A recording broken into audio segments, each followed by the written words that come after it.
Hey everyone, how's it going? Um, Manny Bernabe here. I am your host, and I have Dorian Smiley, who is a good friend here, and we're going to be talking about Palantir for smart manufacturing. Here's a little bit of the background. Palantir just had an event talking about their services for smart manufacturing, and that's my space. A little bit of introduction. I run a consultancy that focuses on AI for Industry 4.0. And I'll also introduce Dorian, who is a CTO. He's a technology expert. No, And no. Former CSO, now VP of Technology. Okay, excuse me.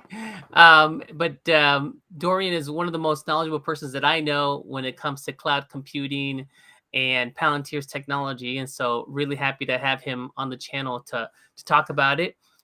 Feel free to drop your comments in the sections. But with that, I'll just kick us off, Dorian. The event was a little bit shorter than I would have thought.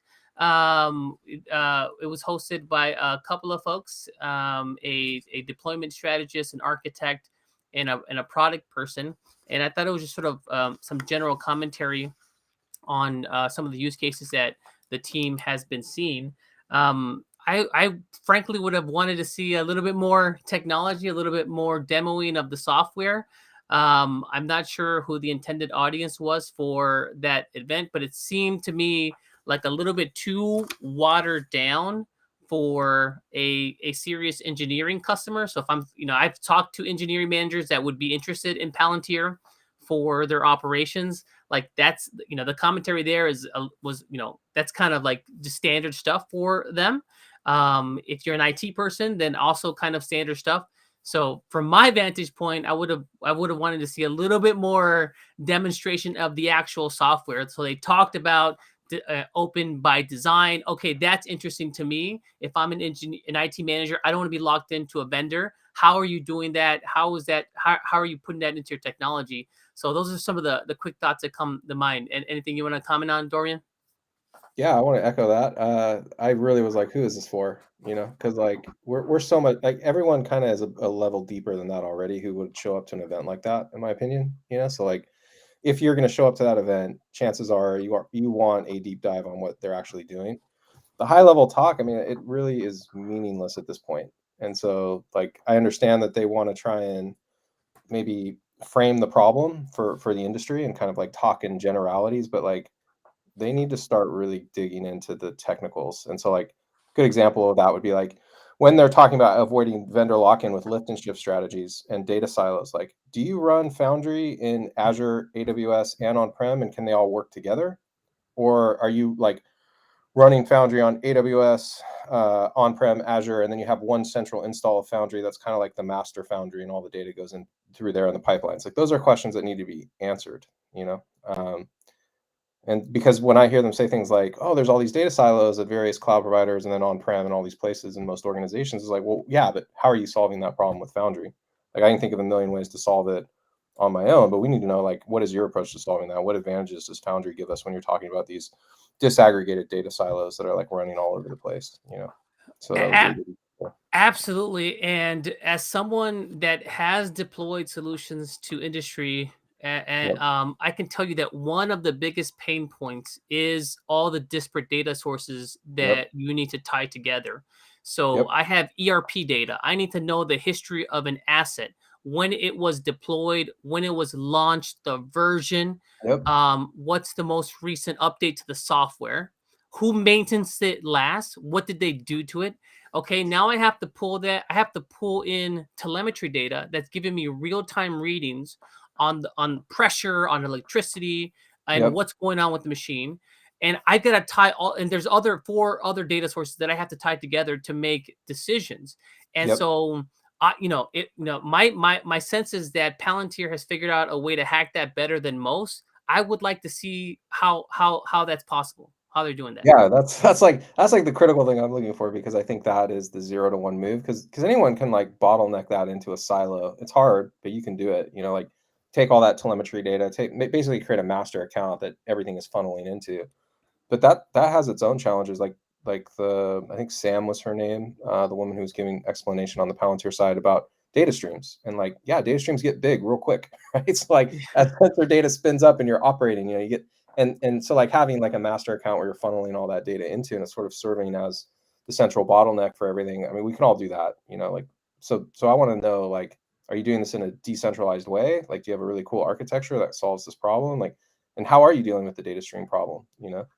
So like, is there on-prem storage? Are you using, federated learning with micro models on the sensors? Like, what specifically are you doing that is different than how we've been approaching this problem in the past? Because restating the problems doesn't get me excited. Like, it's just like, okay, yeah, I mean, I understand they're solving it somehow, but it'd be cool if they would show us how.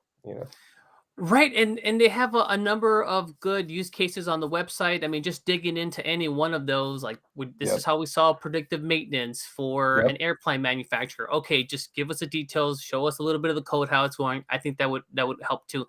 They mentioned a concept, open by design, and I would have wished they have spent a little bit more time on that. But I think this is getting to the one of the points that was made in the title of the presentation, which was avoiding vendor lock-in. I know that this is a pain point for a lot of IT managers, is they Yep. don't want to be stuck into one cloud provider or one platform provider forever.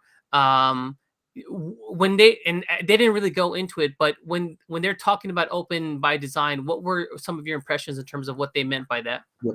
I mean, having used the platform, to me, that just means it's all based on Kubernetes. So their whole deployment architecture is managed through Kubernetes, and then also microservices. So like Foundry is literally made up of hundreds of microservices. It looks like the AWS Death Star in terms of the number of orchestrated microservices in the platform, but those all have clear contracts and version. They're versioned, and so you get the same benefits as AWS when you're building your architecture on top of microservices, right? So that's pretty much what they mean. And also that the platform itself is built on open source technology. So like Spark, for example, is heavily leveraged. The programming languages supported in the data pipelines layers like Java, Python, TypeScript. So like it's in the sense that it's not taking they're not building proprietary tech to solve problems that Spark solves for you, right?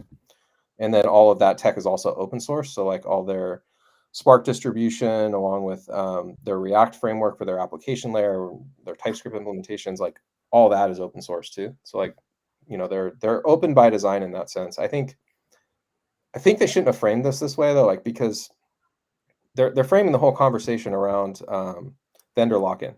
But like Foundry, yeah, it's an open platform and it uses open source technology. But at the same time, like once you're in it, like that you don't need another platform. Like you are basically locked into that platform.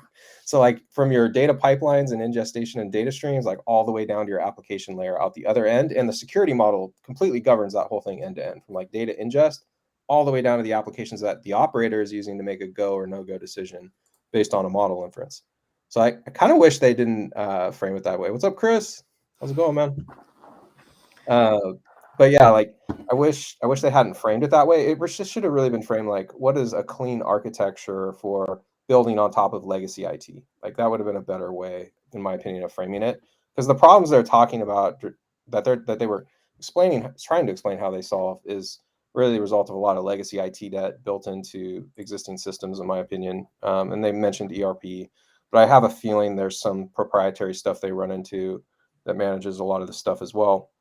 I have a feeling that comment the gentleman made about, why would you create your own container management system when you have Kubernetes? That's probably based on experience, I'm guessing. Right. So you probably ran into a client that was doing that, and like so.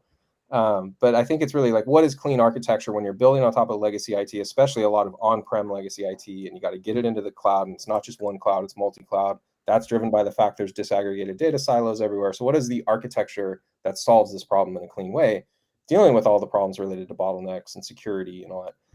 And that's really what I want to know. Like, how are they approaching that? I think that's a good point. I think about Apple, like nobody's locked into the Apple ecosystem, but why Right. would you leave? Right? Like all your apps are in that one place. They all work together. It's super Yep. secure. It's like your happy place, right? Yep. Um, But the selling point there isn't that like you can't leave this. It's like we're gonna optimize everything to work Value. so well together No. that you're not No. gonna want to leave. Exactly. They shouldn't frame it that way. So, I think it's like vendor lock-in's never been an issue for me. Like, I don't care about vendor lock-in. I want the best tool that solves the job. So like if that happens to be BigQuery, then we're using BigQuery. If that happens to be some other service on AWS, whether it's EventBridge or SNS or SQS, doesn't matter. But like I want the best service to solve the problem. I don't care who it's through, and I just have a plan for how I remove it later. So like if I have a plan in my architecture for how do I remove this service if it's problematic, great. But it can't be like driven by minor cost problems. Like, I mean, like basically saying like, oh, a marginal savings of plus or minus 20% would make me choose an inferior service. That's just idiotic. Like, why would you do that? Especially when you consider that the cost of the cloud, like relative to the cost of operations, is relatively small still, in my opinion, from what I've seen. And so we're talking like millions of dollars. Like, why are we even having the discussion? Because really what you're talking about is a marginal savings of a few $1,000s a month or something. So like, who cares? So the discussion shouldn't be like about vendor lock-in. It should be about like time to value and how do you do this right with clean architecture? How is it as low friction as possible? Like all the benefits of why you want to be locked into the thing. It's like I Yes, right. want to be locked into a platform that does that. I don't want to be locked into this other because you're going to be locked in no matter what. So like Right. it doesn't matter what you buy, you're still going to be locked in. I just hate that whole framing of the problem. I wish they would just talk about it in terms of like the lowest friction, fastest time to value possible through their platform. It would be a better way of approaching it. Right. And also maybe some of the downstream decision making capabilities that you get by having such a clean architecture. Yep. So you and I have talked about this, but one of the main hurdles to effective data science and decision making is all of this upstream data engineering and wrangling that has to go on, all Yep. this mapping. It's like a mess. And oftentimes you have a really good model that's going to allow you to predict something, but you don't have the necessary data to make that model work, or you don't have the necessary infrastructure in place to productionalize that model. And Yep. so I think a better way to frame it, I think, and you kind of mentioned on this, is like, hey, like this is how we're going to set your system up nice, super clean, so that you can get to these data science insights and these other capabilities, other widgets, so you can turn these on really, really fast Yep. and start driving the value from your investment. Yep. Yeah, I wish they would have talked a little bit about like how they get the data together because like Sankar talked a little bit about it yesterday, but they have this like intelligent data ingest kind of platform. They've kind of hinted at it like in the ERP solutions where they're like we can infer how the data relates from the metadata that's in the ERP system, but they talked a little bit about it yesterday, and that to me is like one of the big things that is an advantage when you're looking at vendor lock-in is like, hey, wait, you can wrangle all these data silos I've been struggling with for 3 years, and every time I want a new piece of data, it takes me a month going through IT to like get that out of the system and like put into something where I can actually use it. You can do that in automatically. Like, how the hell do you do that? Like that's one component of a smart factory. A lot of time is like there's a lot of other data enrichment that takes place with all these various systems and all this historical data, and how do you do that and how do you do it effectively, and if they can do it in an intelligent way without you having to reinvent the wheel and you just plug it in and it works because they've solved this problem so many times, that would be something to like really talk about. And like the other thing that I wanted them to dive in is like, how are you solving the data stream problem? Like what is your approach? Is it, because to me like the ultimate way to do that is like every Foundry instance can operate independent of the other, and there's a service mesh in there somehow, and they all talk to each other and they can share data or something, rather than having like a master account in which all the data has to funnel into through all these various Foundry installs and all these various sensors. So, but if they would talk about that, then that would also be cool, because then you start to put the pieces together like, oh, you can intelligently analyze my data without me having to stitch it all together manually, which would be a huge 0 to 1 move. And then you can actually do this in a decentralized way with a mesh that lets this data be shared across all these various Foundry installs without having a single point of failure in this like master account where everything's got to go to, presenting all the problems with data streaming and all that kind of stuff. So I wish they would talk more about how they do that.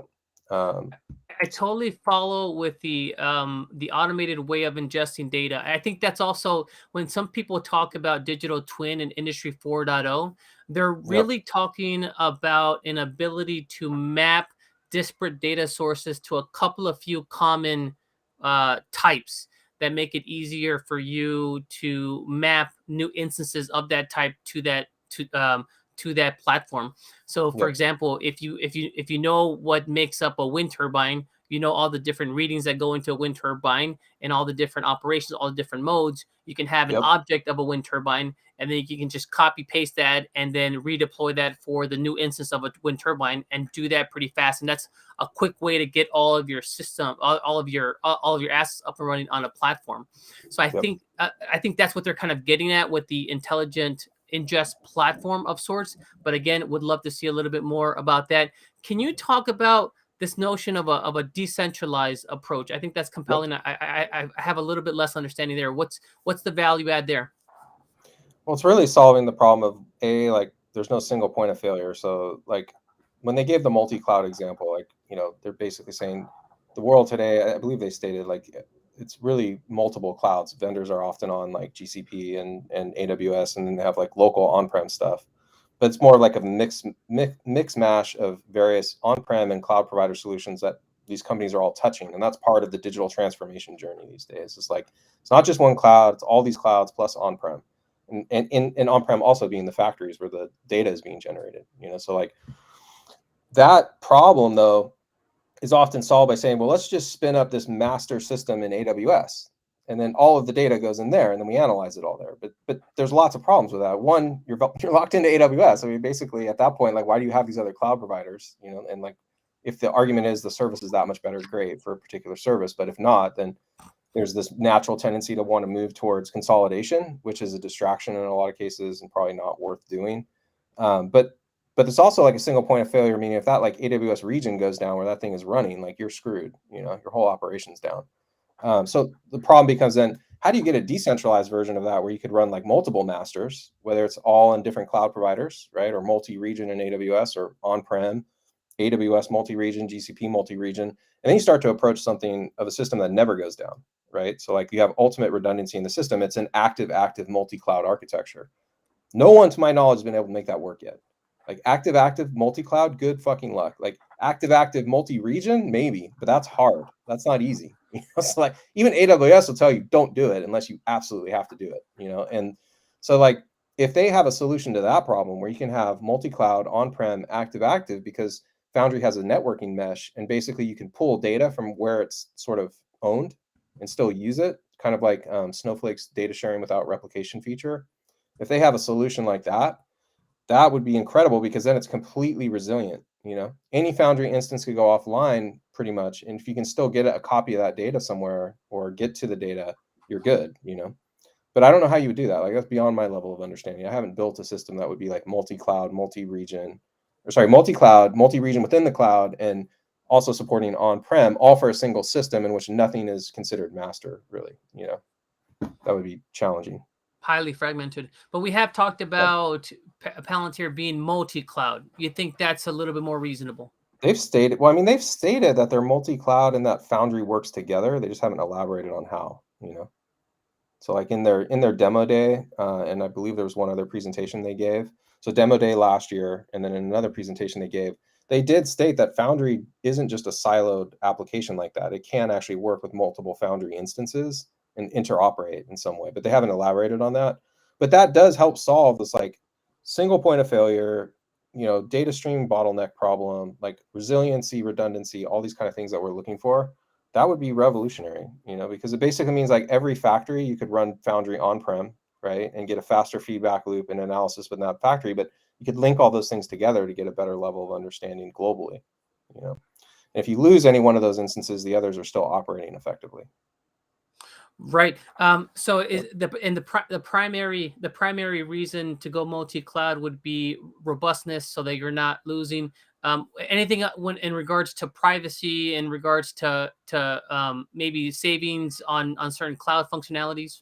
I'm arguing that you want to have a homogeneous compute layer that doesn't care where you're deployed, right? So like, and I'm actually saying like Foundry on-prem in a factory would make a lot of sense, right? Like you're right where the data is being generated, right? You could have storage solutions on-prem that are way more durable than anything you would be dealing with that can go up to the cloud. It makes it easy to solve the streaming problem, because like if you're storing the data streams directly on-prem in like Snowball or some other, you know, appliance from a cloud provider, you're pretty much guaranteed never to lose that data, and you don't have to worry about the pipeline out, so it's literally sitting within a closed network on your, in your existing prem. And then Foundry running on-prem, again, gives you the fastest feedback loop for the operator. So like, let's imagine you're deploying the models out to the sensors in your factory, right? And you're managing that through Foundry. The feedback loop on that is way faster if you're deploying internally, right? And then the operator is going to manage that system globally. They don't want to review every inference made on every model on every sensor. They want to review the global state of the factory or maybe a group of sensors and kind of figure out, like, is the model doing well or is it not doing well? Or should I make adjustments that the model isn't accounting for? But that feedback loop is only really possible in a lot of ways if you're doing it on-prem, because like, what if the internet goes out? You're saying your factory is not going to work anymore? Like, what are we saying? Like, so I'm guessing that you pretty much need to be on-prem for those installs. And there's got to be a way for these Foundry instances to be, and I know that they are agnostic over the compute layer. So like Foundry doesn't care if it's running in GCP, Azure, on-prem, or AWS. It's completely agnostic to that compute layer. And they've solved that problem with Apollo. So like Apollo deploys to all of those environments, including classified ones and other types of like installs that we don't know about. But so they can definitely support that from their standpoint. And then you just operate on top of Foundry, right? You don't care if you're in the cloud. You don't care like whether you're on-prem. You're operating on this homogeneous compute layer that is Foundry. And again, Foundry is hundreds of microservices. So there's all these various modules and all these ways you interact with that system, but it's homogeneous in the sense that there's no AWS control plane code. There's no single point of failure in that system. You're not like you're not basically building your entire value chain up on top of this single cloud provider's control plane and managing all that infrastructure. Everything is provided on top of Foundry, but that's why I get back to this mesh idea is like, well, how the hell do you make that work if you have a bunch of fragmented Foundry installs? Like, and they've designed their system that way to support it, but like, how does it work together? Is there like some master instance out here that's like ultimate source of truth, or like what is the way you solve that problem? Dorian, can you talk a little bit more about the ingest problem? What's the, in your view, what's the best way to tackle that? I think, we've said that you have a lot of disparate data sources. Maybe one way to do that is to have like a common ontology as to how you tackle each one of those different types. But there are downsides to that approach too. Any thoughts there in terms of how do you optimize for that? I mean, in which context? Like in the context of, I have a bunch of disaggregated data silos across, like, say, a multi-account AWS setup. So I've got all these sub accounts, and there's like various bits of first-party data in there, and I want to bring them all back together, or like, a factory where like data is being generated at the edge, and I'll give you an example. I come on to a factory, and they have a number of different lines, and then on those lines they have a number of different machines, and those machines have maybe 3 or 4 categories, and they all kind of work together. Now, right now, the approach is to go into model for each one of those individual units. So I look at one machine, and then I might model even one component on that machine, like the engine for this machine, and then I have to model out like how that machine works with the other machine, because they're all connected in some way. And so I could do that, bit by bit, or I can have an automatic way of doing that, as well to speed things up. That's kind of the context that I would think about. I don't know if there's an automated way to model it. I think there's an automated way to give it a semantic layer. So like, just bringing in the raw data by itself without like a semantic understanding is hard. And like, I think they have like an ability to layer in those semantics, but I don't think it's for anything imaginable. Like, based on what they've said, basically there's this way in which they can interpret the data for known systems. So like, if it's a sensor they've encountered before in a use case they know, they have a semantic representation of that. And so when you bring the data in, it's already modeled for you, so you don't have to like understand it in the context of like, when I enrich it with this other stuff over here, what is it that I'm enriching? What are the relationships with this? They have like a semantic layer, common kind of, you can almost think of it like a common ontology for that stuff to model it appropriately. And that's how they're able to do things like Hyperauto, right? Is like, they can infer what the semantics, the meaning from the semantics are for these ERP systems, because the data is stored in the same way in the same tables for the same use cases over and over and over again. So they just infer that. I think with the factories, they're probably doing something similar, where if you have a particular sensor for a particular machine, right, that's doing a particular thing, whether that's the HVAC system or a boiler or whatever, they have an understanding for that built in based on previous work they've done. And that seems to fit into their archetypes kind of feature. Like they've talked a little bit about Foundry archetypes, Hyperauto being one of them. And that's how they're able to do that, in my opinion. But I don't think they have like AI that could just understand arbitrary data sets, you know? Like there has to be some use case they've encountered, and then they can automatically ingest that data without you having to stitch it into that semantic layer yourself to provide context around the data, you know? Gotcha. So they're almost tapping into some sort of network effect within their client base of sorts. Well, look at their sales strategy. You know, why do you think they do things like with Hyundai Heavy Industries, where they're going to go out and resell the same solution over the entire industry? Because that's where you get that network effect. That's where you get that like boost. Isn't, oh, well, you guys are all operating like 90% the same way. It's like, once I understand this person's data, I'm going to understand at least 90% of the other customer's data with the same tooling, you know? So, Yep, spot on. Also seeing the same thing with Airbus and Skywise. exactly. Yeah. So It's a great strategy. It's just like, what's the ramp look like for us investors over here? Wondering like, at what point do you get to 1,000 of those, you know, or 10,000 of those? It's like, yeah, it's kind of frustrating, but yeah. I mean, it's great strategy. It's definitely like a 0 to 1 move for the customer. It's just how fast can you actually scale that up, you know? Right. That makes sense. That makes sense. What would you like to see more of? So, as they start rolling out more of these presentations, what would be your advice to the folks that are rolling these out? I mean, for me, it's like you've got to provide some, like the Hyperauto demo is a great example of what to do, which is like show the technology. You don't have to dive into code if you don't want to, but show the technology from the standpoint of the operator who will use it to solve a problem. So like the great thing about the Hyperauto demo is like, how do I rebalance my supply chain, you know? And this is a real world use case, right? For their spring locking pin, you know? And that's like something people are trying to do every day, and it's really hard to do because they got to go through like 15 systems to like get the answer they want, stitch all that data together. So like walking through a use case of delivering business value out the other end is powerful. So like in the context of this factory scenario, like it would have been cool if we were starting from the standpoint of data ingest. So like let's just say we had Foundry installed on-prem, and we had the sensor data coming in, and then they could show like how they, just like with Hyperauto, are providing that semantic representation of the data from a solution that was pre-built, so they're not having to stitch it together themselves. And then they could run what if scenarios, like what if I turn my boiler down by 5 degrees at this time of day, what happens, you know? And they could like predict what would actually happen to the factory production in real time doing those simulations, and then pick the best one. You know, that would have been like a really powerful, I think, demo, because that's, I think, what people struggle to be able to do quickly is like make an actual decision based on some simulation or some model they construct, and see how that can actually be done. That would be compelling for me. It has to be hands-on, in my opinion. It has to show like how you're getting value out of the system quickly, because otherwise all the generalities, like people in IT know how to solve those problems too, you know?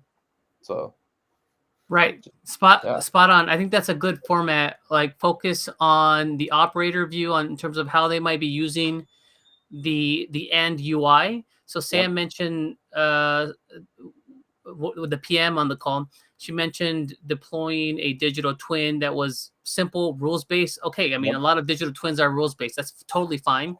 But show us how the operator is going to be using that to monitor the machine or to make simulations or what if analysis. And then walk through the technology a little bit, and then maybe give us a little bit of a sense of the architecture that went into making that possible.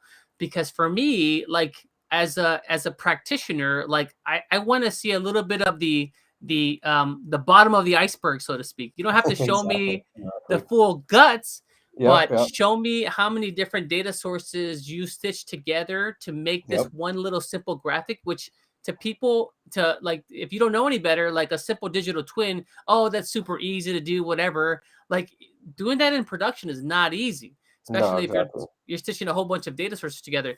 Just show me kind of a general diagram of how this happened, how it worked together. I think that would be very compelling. Yeah, I think the hands-on usage is what's compelling for me. And it's like, because who you want to get excited. Remember I was showing you that diagram of like right now we're in this point where it's like that sideways hourglass, and like data's coming in this way, and then it bottlenecks in engineering, and then like decisions come out the other end. But where we're trying to get to is where like the operator, meaning like the actual factory floor manager, you know, who's not technical, can make a decision based on what's happening in the data stream.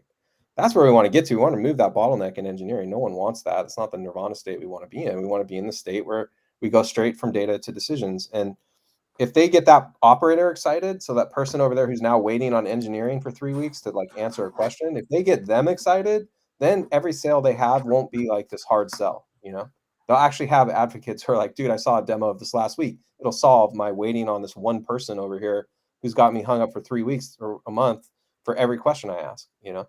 I think that will flip the script to where like the actual people responsible for ownership over these initiatives, whether that's the CTO or the COO or the CEO, they'll start to be like, hey, if we can actually deliver the value faster because our factory floor managers and our people over here are saying they can, let's invest more into this maybe and less into our own initiatives if they're bottlenecking our people, you know, if there's a faster way to get to the value. And that, I think those discussions are going to become more relevant as like, because right now there's all these additional pressures like hitting these people, right? So like supply chain disruptions, yay, and like, you know, energy cost increases, woohoo, and like, you know, it's inflation and war and all this other stuff. Like shit's not as easy to get by on a marginal factory anymore. Like if you're like producing some marginal, you know, at a marginal rate, and someone else can actually come in and be highly efficient, you're gonna lose, and you're gonna lose fast, because saving 5 cents, like Americans typically don't care, but they might start caring. It's like it's, you know, as the world starts you know, counting its pennies as it relates to like they're really having trouble affording to go to work. Like this is going to make a big difference, and I think they should like kind of lean into that as well. Like, why does digital transformation matter? You know, well, you want every factory you own, every factory you have, to not be a marginal factory. You want it to be the most efficient one out there, so you can compete in this ever-changing world in which people are actually worried about these things. You know, so I think they got to Spot on, frame it. especially as we're looking to onshore production back Yep. to the Western Hemisphere, which Yep. I think is going to be a trend. I think, you know, since the supply chain shock started hitting, there's been a lot more buzz about that. Like, why are we waiting on other countries to ship us things that we need to get Exactly. business going? All right, well, what's the solution to that? Well, you have to Yep. onshore that production. Okay, but your labor costs are 10 times what they are in some other parts of the world. How are you going to adjust for that? We're going to Yep. use smart manufacturing technology to do that. Okay, Palantir, here's a good option for that. Here's some other options as well. Yep. Well, I mean, I don't want to make a huge leap there, but I think that there is they have shown that there are gains. So they have case studies where they can show the measure like quantifiable gain in terms of, you know, 20% savings or 30% savings or whatever it is. They can show that. I don't know. I haven't gone through all their use cases, but most of the impressive ones I think were in the energy industry, the auto industry. But they have, you know, they have hard data they can point to. I think like leaning into that hard data and being like, look, this is real money we can save you, you know, and we can do it in every plant. It's not just one plant. Like every plant can be this efficient. I think that would be a really powerful selling point. But again, there's just these questions I have about like, again, what does the ramp look like? Like, is this a like how long are you spending with each customer to get them to that point? You know, and like, what is the onboarding like, and how far along are you? Because Hyperauto is super impressive, but like, how long did it take you to get to Hyperauto? You know, like Right. about a year's worth of work with other customers to get to that point, and now you're there. So I just have questions about like how baked is this thing, and like how good is it in that context? And yeah, so I think there's a lot of questions, and that's more from an investment point of view. I guess if I was a customer, I wouldn't care as long as my time to value was quick, you know, and I couldn't achieve a similar result with my own internal team. If you're 10xing or giving me like literally a 10x better time to value, then yeah, let's sign on the dotted line. I'm more as an investor looking at that going, is it going to take you 5 years to roll this out on a, you know, sign up with your credit card scale, or like how do we get there, you know? So yeah. I really like that. I want to just comment on something that you mentioned earlier around going after the operator. I think that's right. There are two ways Yep. that I've seen smart solutions sold into industry. One is from a top down, where Yep. you contact the CEO, you get the chief digital officer in the room, you put together a deal, and then you go down to the factory floor, look out for use cases. The other way is bottom up, where you go to the engineering manager that's responsible at a particular plant for a particular line, and you Yep. talk to them and you put together your case for the technology, and then you sell it upwards to the higher ups. Yep. And that I kind of like that model. It's a little bit harder to get to those folks, and they oftentimes want to see things, some of the things that we mentioned, the time to value, the use cases. But Yep. I think that's a much better approach. That's the Salesforce approach. I don't know if you know too much about how they scaled, but they Yep. weren't going through the IT side of the house. They're going directly to salespeople and saying, "Hey, we have a CRM that's specifically designed for your use case. Do you want to Yep. try it?" And then they start trying it, and the salespeople are like, "Oh my!" The sales managers are like, "Oh my gosh, I love this! I must have this." And I don't care, IT person, what you think. Like, turn this on for me next week. I don't care. And so I Yeah, I mean think, that's exactly right. And yeah, no, I'm super familiar. There's a book I read. I think it was The Hard Thing About Hard Things. I can't remember. Or no, I think it was Play Bigger. Yeah, Play Bigger. They talk a lot about Salesforce's go-to-market strategy. It's legendary, actually, in the industry. And the stunts they pulled. I think they called it the death of sales. They had a funeral for Salesforce, like a mock funeral. I don't know if you remember that, but like no. that was pretty funny. It has some legendary stuff, but no, like, but the problem with the approach, like, yes, that's the right approach in my opinion, but it's the right approach if you want to get to 100,000 customers. It's not necessarily the right approach if you want to be in the global 2000 and that's it. Because of the global 2000, it's Alex Karp, executive golf pro, and go around and really like play around a golf with CEOs and convince them that way. But I think that from what I'm hearing, they realize that to compete, like a lot of times, like those companies that go after the global 2000, they get crushed in the down market from the very thing we're talking about, which is the people who reach the people on the factory floor, and they have a low friction, low budget, like pay by the SIP model that falls in their budget, and they just adopt that. Right. And you're never going to get past the people that actually use this shit on a daily basis. Like, I don't care how much IT wants to build something, you're never going to get past the people that use a product that delivers value to them. That's just a Oh, no-go, s- straight.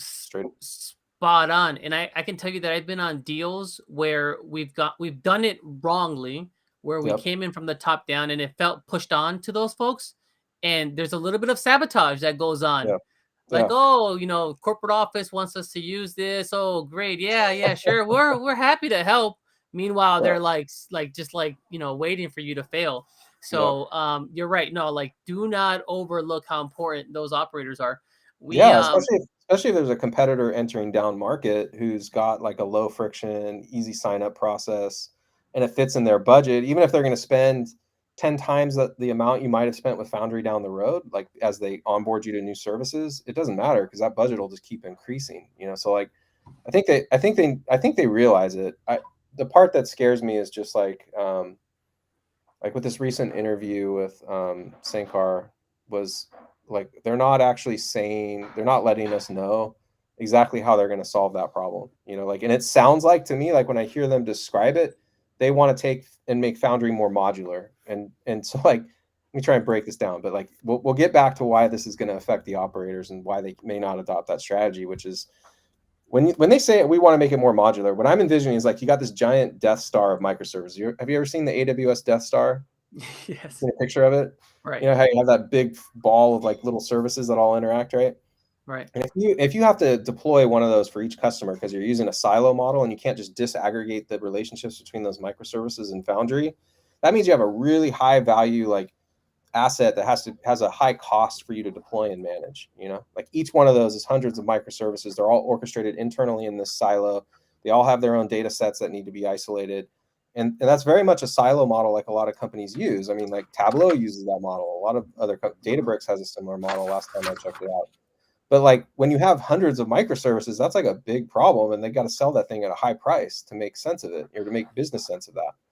Now they're saying, well, let's make it more modular. They're basically saying, let's disaggregate the relationships between all those microservices so we can sell just the ones that need each other and can operate these few slices, right?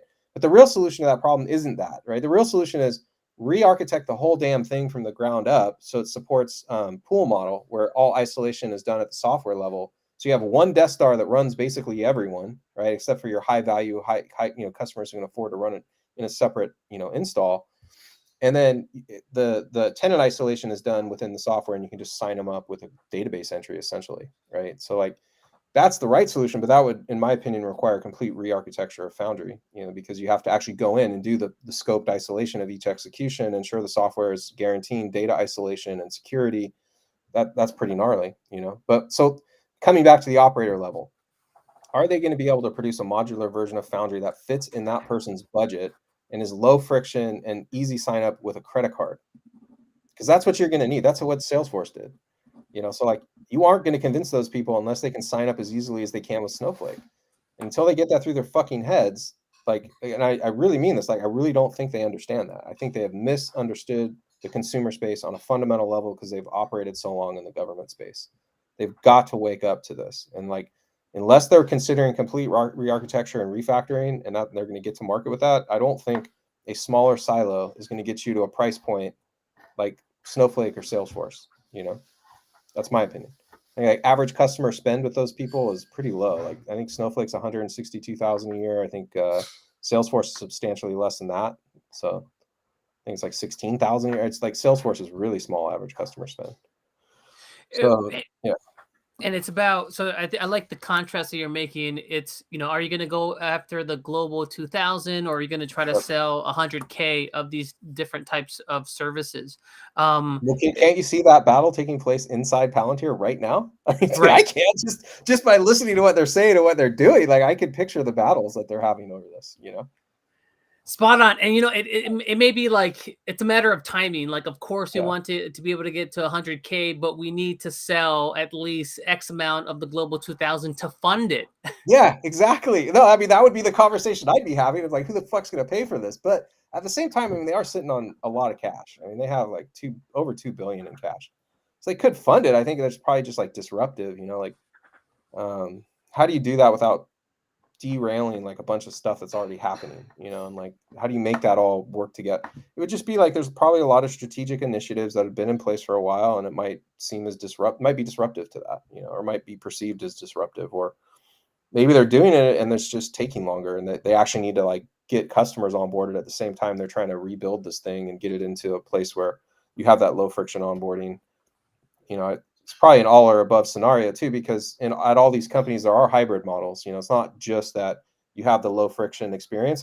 Salesforce has its own consulting channel partners that build custom solutions on top of Salesforce. There's enterprise installs of Salesforce that are in the multiple millions of dollars, for each install.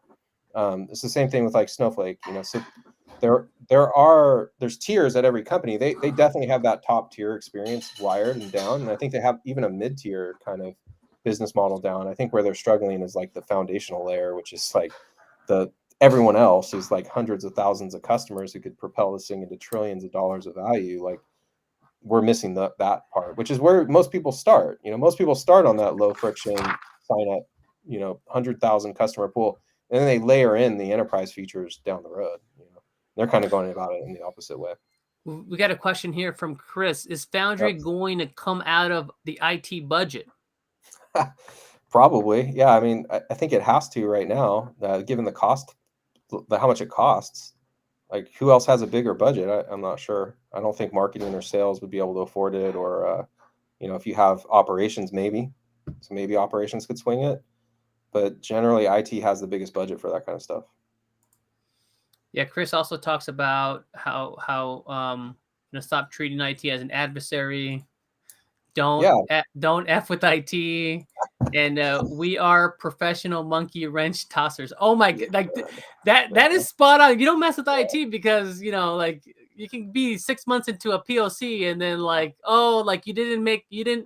you didn't meet this qualification. Sorry, we can't approve this POC. And boom, then the water, 6 months done. Yep. I think anytime you're coming in with a multi-million-dollar spend, it's going to go through IT. I don't think it would go through another channel. Maybe it comes from the CEO to IT. The CEO says, "Hey, Mr. CTO, we're buying this platform. Make it happen." But I think in general, it's going to go through IT until they can get it down to a price point where someone with $150,000 budget for IT in there, your plant manager, X over here has 150 grand to spend on software. Maybe 100,000 of that's going to go to Foundry instead of what 15 other platforms he was using or she was using to manage that plant.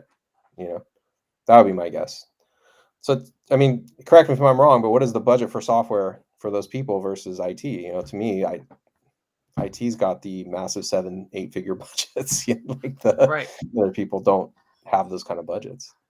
And what's the pitch to an IT manager for Foundry? Yeah, that's like, let me take a sledgehammer to everything you've built over the last 10 years and make you look like a dumbass because my platform replaces it all. You know, like that's kind of how they're pitching. I mean, why do you think they're so adversarial with IT to begin with? You know, it's like I was going through the other night and I was counting all of the SaaS services I could eliminate with Foundry. You know, and I was starting with like business intelligence, and then I was looking at security and logging, you know, and I was just like kind of going through, and then there's the no code application layer, and then there's just even the React application layer of all these services like Next.js and stuff that we use.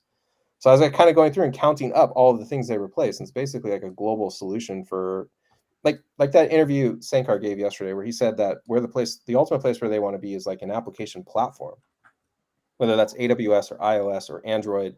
Like that is you use their stuff to deliver applications in the future. You don't use AWS's, you know, which is a godsend because most of the services that AWS offers dog shit. Like it's just not even that good to begin with because they're run by teams of like 5 people of a relatively low understanding of all the nuance that you need in order to deliver value at the end of that service without orchestrating it all yourself. So like, yeah, I think at the end of the day, they like how do you go into an IT department and tell them like all the stuff you built is now replaced by this other platform that is a sky compute layer and it's abstracted above the control plane of the cloud provider, and there's a lot of benefits to that. But like you aren't going to convince those people of that. There's no way. It'd be like if Andy Jassy was going around, you know, 12, 13 years ago selling AWS, instead of selling 3 services, you know, S3, IAM, and EC2, he was selling the full Death Star today, like 200 plus microservices. People would be like, what the fuck are you talking about, buddy? Like this Right. isn't happening. We're on J2E, man. Like you're talking about replacing my entire J2E stack with all these cloud native things, and that's still a fight they're having. Like, so I don't see that as doable. Dorian, you talked about ramping up, and you know how companies like Salesforce have done that, and a big part of that playbook is around enabling outside developers and systems and integrators. Where is Palantir on that front? They're getting better.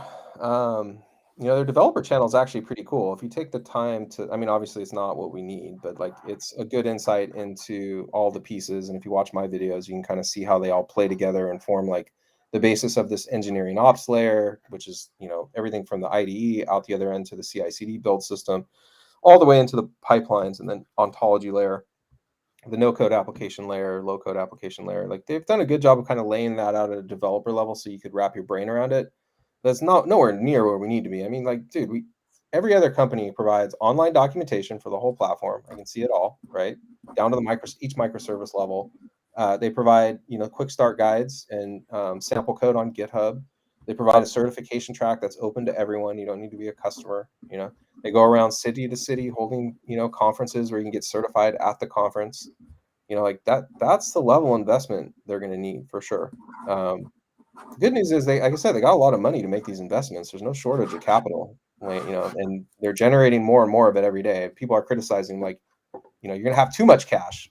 You know, so like, better do something with that cash. Well, all you can figure out to do with that cash is buy gold and buy SPACs. You're fucked. So like, why don't you start investments in the developer community? You know, I think that would be a really good investment for them, but they're nowhere near where we need to be. You know, and again, just model it after any other company. Go to Databricks right now, databricks.com. Go to the developer tab. You know, like look at all the resources they have for you. It's not a closed platform. It's totally open, and it's based on open source that they created. You know, like Spark, MLflow, Delta. Those are all created by the people at Databricks, and it's open source. You know, so like I think for Palantir to kind of reach that level of standing, they got a lot of investments they need to make, and they need to make them quick. Like I definitely like I have a love-hate relationship with them because I'm like, why are you being so secretive? There's really no reason for you to be this secretive. And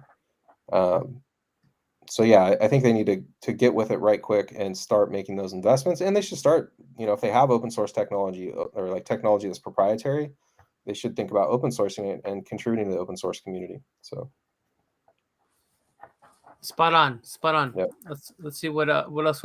And I'll mention, hey folks, if you've got a question or a comment, drop it in the chat. Chris here is saying everyone is getting tired of dashboards.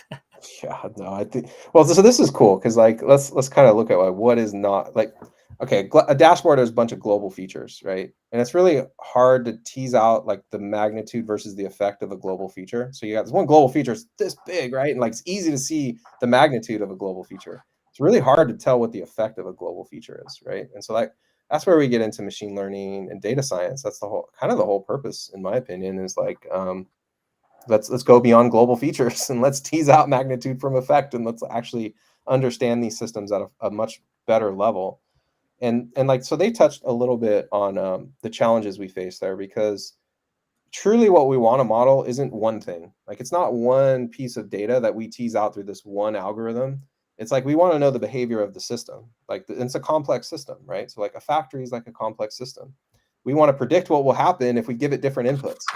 But Right. that's not like a solution for a single model. It's not even a solution for like artificial intelligence generally. Like this is a large scale computing problem, kind of like how we model the early universe, right? So like when physicists are making models of the early universe, they kind of create a simplified version of that.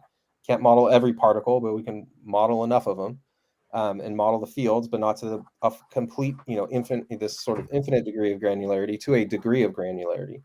And I think that's like when they're talking about like how do you combine models into ensembles and then use those ensembles to model a system. I think that's really interesting, and where we want to get to replace the dashboard is like get me to a point where I have a sort of decent representation of this system, good enough, and now let me give it inputs and see what it does. I think that's like the ultimate replacement for a dashboard, because then you don't have to have the human in the loop looking at a global feature and making the mistake of you know misinterpreting its magnitude from its effect, and especially in a complex system which you can't reason about anyway. Like complex system you can't reason about, you might as well flip a fucking coin, like at the end of the day. So you need a model of that system, and I think that's what ultimately we get to as we combine these models into ensembles, and we have operationalized all the data, not just part of the data. When you operationalize all the data, and then you can make adjustments to certain variables and see what happens in simulation, that's predictive. And I think they can do it because, like, if you've heard Karp talk about how the predictive analytics that like go out and allow you to put people in jail before they commit a crime, um, he said he wants to keep that in the counterterrorism space, but he's admitting that that's there, right? So like that is a thing, right? So like Palantir actually has software that makes predictions about systems in which they can run these kind of simulations. Or at least they've done it in the past, maybe in the intelligence space. But that would be really cool at the factory level or at the business level. Be really cool. Totally. I think the holy grail is to be able to stitch together a whole bunch of different units, each of which have a vector of states. So Yep. where how it's performing. It has time associated with it. It Yep. has a vector of controls like on, off, and then it has a vector of observations. Like here's the Yep. ambient temperature, here's what's happening upstream, downstream, and Yep. each unit has that, and then it's all interlinked between unit to unit, and so Yep. you have a combination of all of these, and you have a digital factory of sorts. But because they're all connected and because they all have their own attributes, you can push on one of them and say, what happens when the state in this unit in the factory goes down for 30 seconds? What is that going to do to the ultimate output of my factory? And what is that Yep. going to do for my all my production for a quarter? And you can predict that ahead of time. I Yep. think that's still very hard for. I mean, no, I don't think anybody's doing that right now. Well, but that's ultimately where we want to get to with smart manufacturing. Yeah, I think. I mean, I don't know if we'll ever get out to months. Like, let's take a good analogy. Um, it's more data than you would probably model, but we have easier ways to model it, which is like weather, right? So like we can model a weather system about 10 days out, but it's not as good. The further out you go, the more degradation you get. Right. I kind of have a feeling we'll get to the same kind of level with manufacturing, which is like you could probably make pretty decent predictions out to 10 days. And after that, you'll have a lot of degradation. And it's mainly because of chaos. Like in a Right. complex system, it's chaotic by nature, meaning like things are going to diverge from the attractors. And so like you'll get these random attractors that get injected just as a result of complexity. So it's like we can't necessarily I think there will always be this element of chaos that makes those predictions degrade over time, which we see anyway. I mean, you can just take a single model degrades relatively quickly. On average, it's probably about 6 weeks or before it's useless. So like models degrade fast, which means they need continual retraining. And it's particularly because the inputs change. So like Right. the meaning and the values of the inputs are changing because this dynamic system it's interacting with, meaning the real world, is changing. So like that, I think at a certain, we'll get to the point where it's kind of like a weather pattern where you can like predict things at a certain degree of accuracy, and then because of chaos and chaos theory, you're going to find that complex systems, all of them, your ability to reason about the past and future, degrade over a certain time frame. But the resolution, I mean, maybe they could get out to months. I guess it would just depend on how many variables are in that system and how closed it is. So a more So, closed system with less variables could probably go out longer. yeah, spot on. Back when I was doing weather forecasting model, there would be some element of trying to predict based on current variables, but then you Yep. would blend into a seasonal historical model. Yeah. So yeah, my like model can predict what the weather is going to be like tomorrow, but probably not in 10 days. Well, Yep. then let's just take the average weather for that same day for the past like 10 years, and that's your Yep. best guess of what that should be or how we should be thinking about that data point. Yep. Yep, exactly. And as we, operationalize more and more data, the historical analysis component can come in, as a secondary, but we just don't have enough of it yet, like we're getting there, but Well, yeah. well, I think the challenge is that a lot of these factories are letting that data fall by the wayside every day Oh yeah. because they don't have the proper infrastructure in place. So all this data that is potentially going to be super valuable for them in 5 years that should be captured today it's just going down the drain because they don't have a good way of capturing it and parking it somewhere. But wouldn't this been a good topic for them to cover on this call today? Like, how are you addressing that? Like, do you, like when I was bringing up earlier, like, what is the blend of on-prem storage and cloud storage you're using? Because like you obviously don't want to lose data, so the internet's not an option. You got to have some on-prem storage that is eventually making its way to the cloud, and like, what do those data streams look like, and are you capturing them in real time, or what's the delay in processing, or is there even a processing stream out the other end? Like, do you just store the raw data and send that up to the cloud, and all the inferences are made on device, and you're not worried about batch processing? You don't care. You lose some of those inferences. Maybe you're tracking one every 1,000, or Right. something. But like, what is that solution? That's what I wanted to hear from them. Like, show me an architecture of what that is, because we can't even get to like square one if that's not figured out, which it is. I know that a lot of people have figured that problem out. It's like I was working at a company about 7 or 8 years ago where we had solutions for that, but like um, it was in no way standardized. Like everyone would kind of approach that problem differently depending on who your vendor was or if you were even worried about it.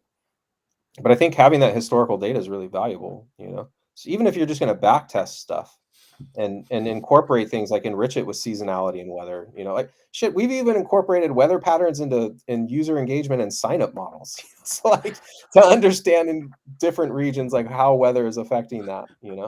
So like you would think that these factories would be concerned about this kind of stuff, having that back testing pool along enriched with all these other data points that give you context around what's actually happening, like that sort of thing. It seems like, I mean, I don't know. I don't know the manufacturing industry that well, but I don't know if they're pursuing that on at least maybe at the higher end. I don't know. I don't know what your thoughts are on that. I think it's, of course you want that information, but the challenge is always the stitching it together, and then Yep. also the fact that a lot of key information hasn't been historically archived. Yep. So I would love to see that happens in. So for example, I would like to see like the history of this particular machine. Oh, we didn't keep that, or Yep. it's in like this crazy format that we can't access.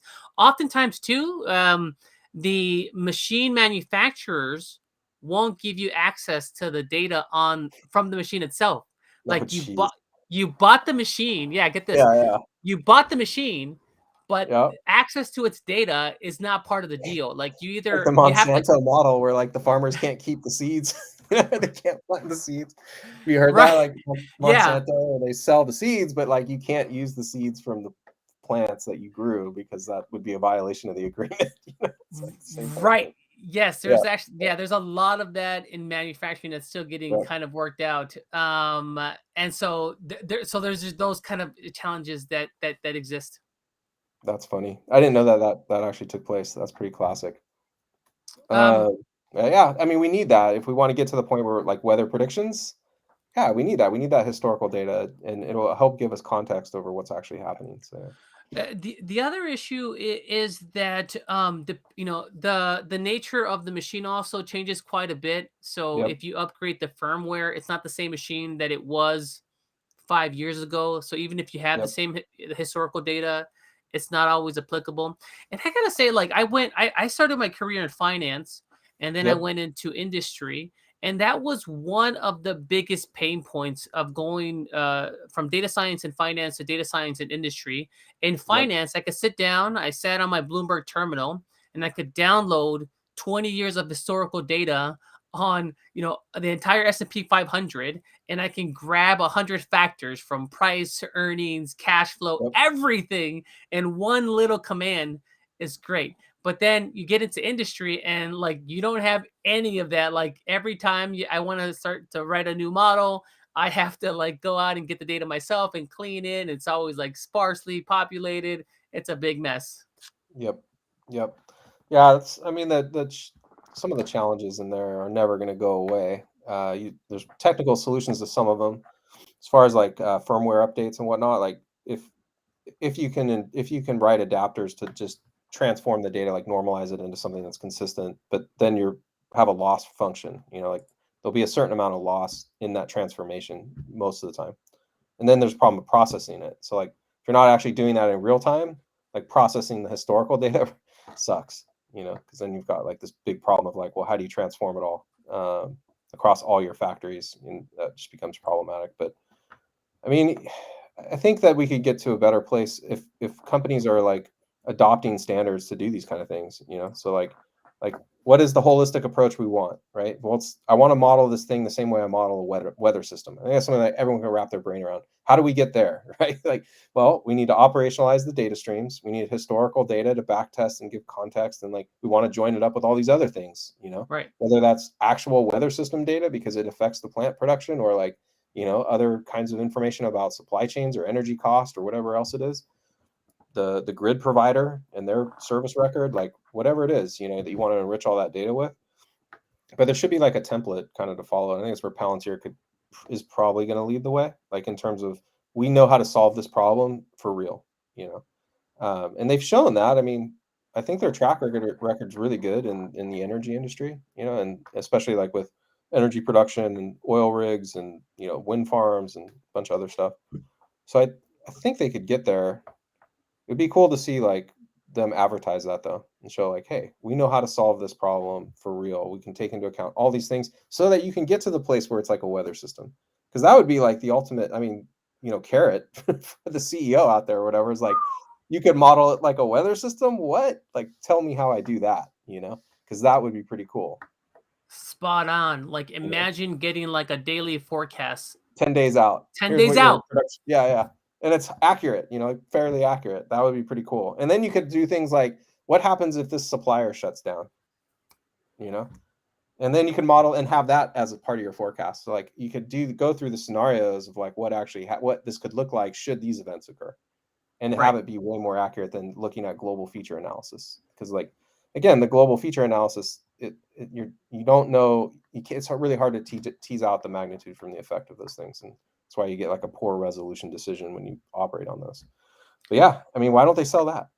That would be cool. Well, I think sometimes it's hard. Like having like I spent some time at an AI IoT startup, and I got to tell you, like getting the marketing right and how to sell it, how to pitch it, like Yep. that's actually super hard.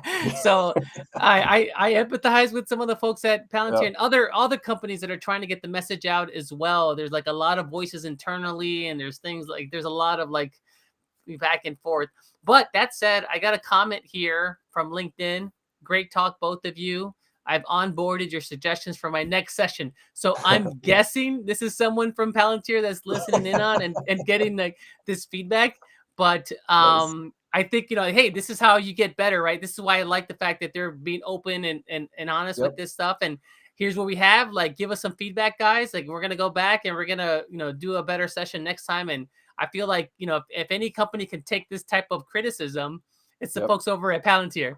Well, they get praised too. You should have seen the comments from the Hyperauto demo. It was amazing. It was like I had so many people reaching out in the channel, like leaving comments in my breakdown of the video where they were like, "Dude, I work in a Navy shipyard. We need this." Or like, "My wife works on this system for ERP and she hates it, and like this thing would make her job so much easier." Like the minds were blown on that Hyperauto demo, and like it was the operators who use those who are trying to interact with ERP systems in that manufacturing or in that space where they were just like, "Oh my God, this is beyond anything that we've seen." So it's like they definitely, when they hit home runs, like people are freaking out. And that's how I know when they hit a home run, is like the reaction from the audience is just like, "Oh my God," like this is Yeah. amazing.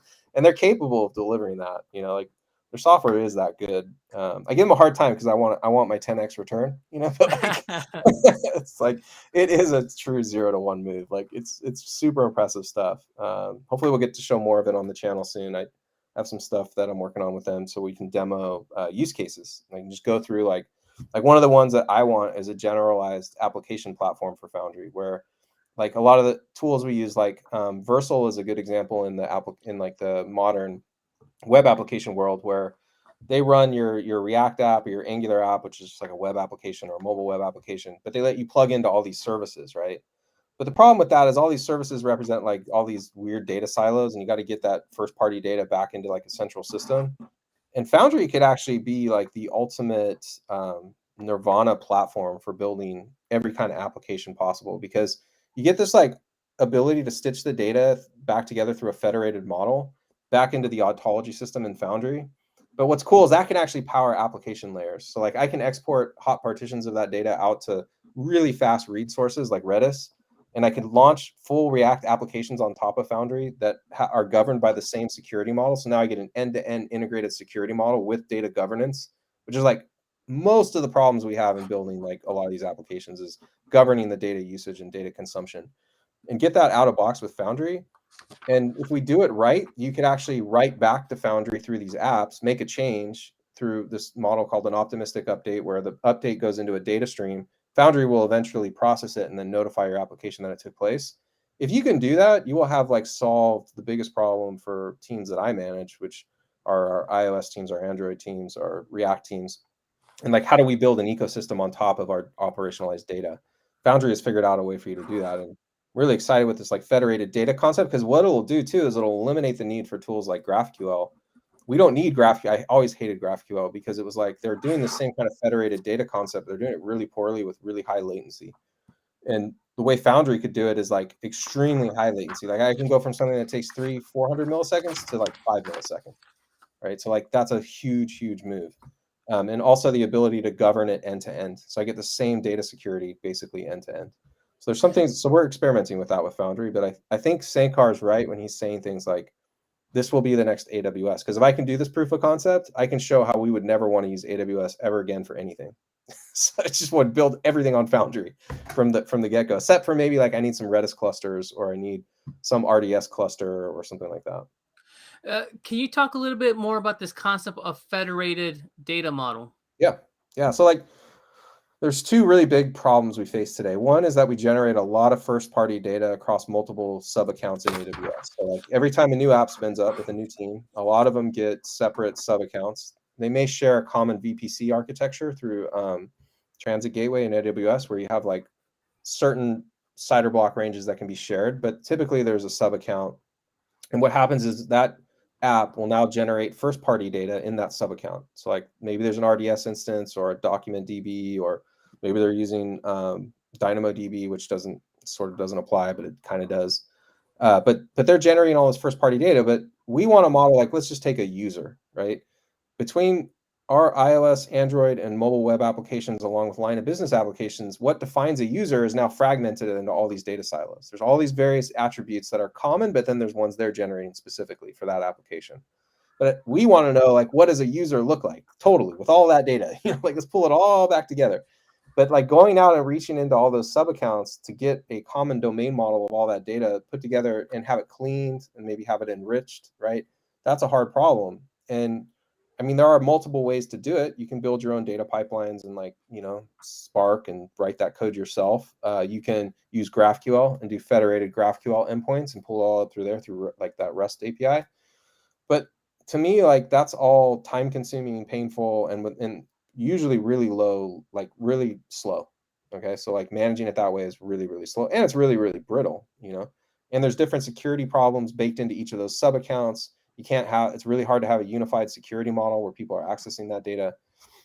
So what Foundry allows you to do is kind of a pre-built way in which it can automatically ingest all of the data sources that are out there and let you operationalize that really fast because they have this web-based IDE that includes quality checks and unit testing and like linting. It's like a full integrated development environment to operationalize that from day one. And you don't have to spend like a year making sure that your pipelines are, deterministic and repeatable with good engineering on top of them. They give it to you in day one. Plus, they can understand the data sources relatively easily. So that smart, intelligent sort of understanding of the data is really important when you're talking about stitching it back together into a common ontology or domain model. So like Foundry accelerates that a lot. And what's cool about Foundry and people don't realize is there's an entire application layer sitting on top of this thing that is based in React. React is the most popular like web application framework. It's like 80% of the web apps you use is built in React. It's a framework created by Facebook. But this is all integrated natively in Foundry, and they have TypeScript IDE support built in, so you can like build your own applications directly in Foundry. And it's governed by the same security model. So like whenever you make an app in Foundry, it automatically inherits all of the security models that are built into it, right? So like that's advantageous, and it's built on microservices, meaning if I want to access my domain model in Foundry, it's going through a microservice to do it, and I can independently scale that microservice out in Kubernetes. So like if I have a really large concurrency app, like maybe there's 100 million users that use it, maybe 1 million of those or 100,000 of those are concurrent, I can auto scale the APIs that come with Foundry to access that ontology layer automatically, right? So that's really powerful. But there's other things we can do for read-only data sources, like Redis, where we can export out of the ontology layer in Foundry to power our apps. So it's really a 0-to-1 move in like how you build an application on top of this federated data store so that all your apps talk about data in the same way, even if they're generating first-party data that finds its way back into the ontology. And we're doing the proof of concept around that along with some other ML ops scenarios. But if we solve this problem, we have leapfrogged the industry. Like we will have the most advanced architecture, in my opinion, of anybody out there, like bar none. We're solving huge problems that other people are like spending vast amounts of time and money trying to do. Netflix is a good example. Distributed search indexing in Netflix and like pulling together all the fragmented eggshells so they can search across all of their data stores. That's a hard problem. You go read their blog about how they solve that, right? Deployment to smart TVs. Go read their blog about how they did that. Well, Apollo does that. So like the fact that we could take this platform and leapfrog people like Netflix, or at least attain a level similar to them, would be like incredible for a company our size. It would just be like you can't describe it, And Dorian, for some of these industrial players, one of the big challenges that they have is attracting IT and professionals, people that are like developers, data scientists, data engineers. I would imagine that it would help them as well from that perspective. So like, hey, we're gonna give you like one tool to use. So just find somebody that is capable within the Palantir ecosystem, and then you're going to be able to use that one person across different types of domains and applications. So like now we have to spin up a new predictive maintenance machine for this machine, and we already did it for this machine. Okay, you can use the same person, and they're going to come in and because they have all these tools available, they have the IDE already set up, they have access to the same data. It's going to make it super easy for them to do. So you're going to have less of a pain point in trying to go out and find these folks. I think it will definitely, like, as there'll be multiple certifications in Foundry. So like there are different actors at different levels within that system I'm describing.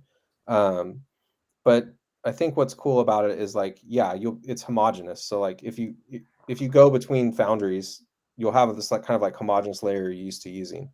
Compare that to going between cloud providers, like how GCP talks about a serverless function versus AWS versus the security model. It's like there's no overlap, dude. Like, Right. and what do you mean you have one person that's an expert in all three platforms? Good luck with that. Like these are deep platforms, man. So you basically right now where we're at with all these tools is you need SMEs in particular parts of the stack. So like I need an SME who's serverless expert at AWS, or I might need an SME in container orchestration and container services and RDS, and like another one who's an expert in security. And that's just AWS. I gotta have all these roles just for AWS. In Foundry, there'll be similar roles. I'm not saying that the roles will be different, the actors are gonna be different, but there's just one set of them. Because they've abstracted away the entire compute layer. You only need to know Foundry. And I suspect more and more companies are going this way when they're creating holistic platforms to operationalize data. Because at the end of the day, when we're talking about operationalizing data, that is your fucking business. I mean, you're not in another business anymore. Like that is the business you're in. And so it's kind of like the foundational layer of IT. And that's why they call themselves the big data OS, and that's really what they are. But I suspect there'll be competitors that come out with different flavors of this, but it is an operating system level kind of thing, So yeah, you'll have the same kind of actors, but they're all within the same kind of platform, and it's much easier to train them, and it's much easier to move them around. And to me, that's like, if Foundry is as good as they say it is, and it appears to be to me with my limited experience with the platform, it's the most important certification you can get. Like if you want to future-proof your career right now, future-proof it that way. However you can get your hands on it. Hopefully I'll get some opportunities for people to get a hold of Foundry certifications through the channel. Still working with Palantir to see if that's a viable option. And then I'm also working to provide a certified prerequisite training program for like different layers, but right now the data engineering layer. But I do think it's probably going to be the most important certification to have, if it's as good as they say it is. Yeah, spot on. Dorian, I'd love to plug. Do you have like a waiting list or something? How do people, I guess, get on your radar? And like if they're interested in getting that type of certification, and you do roll out with it, what's the best way for folks to kind of track that? You don't have to answer me now. I can include it in the show notes. Actually, maybe that's a better way to do it. Like I can create a link for people to go and sign up for a certification program that you might have coming out for Palantir. I don't have anything right now. It's still in the works. I'm working with them to kind of see what they can officially approve and be like, can you officially approve these courses, and these trainings for the data engineering layer, which is the data pipelines. So like if you go to their developer channel, you can see like when they're talking about data pipelines and building projects, like you'll see this, it all starts with like Spark basically. So like you're building Spark data pipelines to ingest the data and then clean the data. And so I'm working on certifications for like Python and Spark and SQL that will be the prerequisites to take the certification in those layers. Oh, okay. Yeah. But the certification itself is still closed, right? So like you have to be a Palantir customer or work for a company that is a customer of theirs in order to get access to the certification. And I'm trying to see like if I can give away some certifications on the channel. That's still up. I'm still talking to them about that, but it would still be like you would have to work for a company that is working with Palantir, which is a total bummer. Yeah. So, yeah. One last comment here. If Foundry saves so much time and gives profitable efficiencies, why can't it be sold dirt cheap with the buyer paying huge when the results show benefits and the client is hooked? Seems like the confidence is there. That's not a bad idea either. So sell it cheap. Like, hey, we're gonna give it to you at cost, but when you see how much this saves you, then that's when you pay. Or it's a value share kind of model. I think I answered that earlier though, which is that when you have a Death Star of hundreds of microservices and they all have to be managed, so like you do get deployed into a SaaS environment, but you're getting kind of your own environment. It's a silo model, right? So like you have a silo for each customer, but if you have to be responsible for managing that, there's a certain dollar amount that Palantir is going to put on that for customer support and maintenance, right? Right. And that's a small amount. I mean, it's definitely cheaper. You're going to spend the same amount to get those same set of microservices on AWS for sure, like easily. You'll probably spend more than that, maybe 3 times that for those same set of services. But if you're only using like 3 or 4 of them, like it would seem like you're not really getting a good deal, And I think that's where when you hear Sankar, like in that last interview where he's talking about like, we're going to modularize Foundry, right? So where you can just pick off the pieces you want. I mean, my solution to that, I've been saying since day one, since like my very first video on that, was like, you need to move to a pool model. Stop using silo models.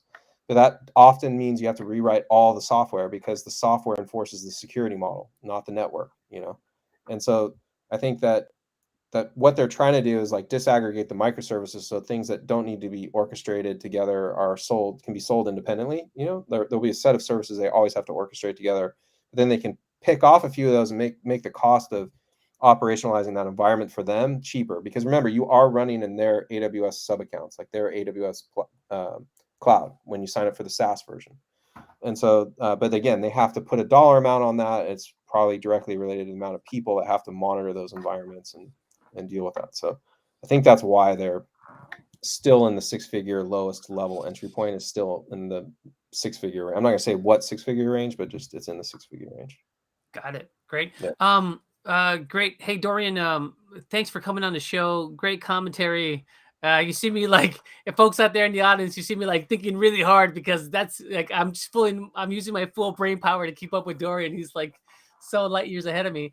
But thank you so much for coming on the show and talking about this. Any last thoughts, any last comments you want to share, Dorian? But definitely check out that interview from Sankar, came out yesterday. Morgan Stanley, where was it? I think it's on their site now, or it might be up on their YouTube channel. Okay. And it's with the guy, I think it was with the Morgan Stanley analyst who recently upgraded them to not a buy, but something below a buy. I don't know, close to a buy, somewhere in there. But they are going over some really interesting topics. So definitely check that out if you're into Palantir and you haven't checked it out. I think there's a lot of questions answered about their sales model and like their ramp up strategy. Like, and that's the thing that I just been banging my head against the wall trying to figure out, like, what are you guys doing? Like, why are you selling this way? Like, what is your ramp up strategy? How are you going to make this work in enterprise? I think there's some really good answers in there. I may not like all the answers, but I think there are answers that are justifiable. And I would say, like, if you want to get to know the platform on a deeper level, check out their YouTube developer channel. There's this Palantir developers YouTube channel, and they give you a really good insight into like the actual hands-on experience of using Foundry and their concepts. And I would say if you're an engineer or you're learning to be an engineer, learn your foundational skills, but then focus on Python and on Spark and on SQL, because that will be the foundational layer in Foundry for building data pipelines and getting all the data lineages set up. And that'll be a very easy entry point.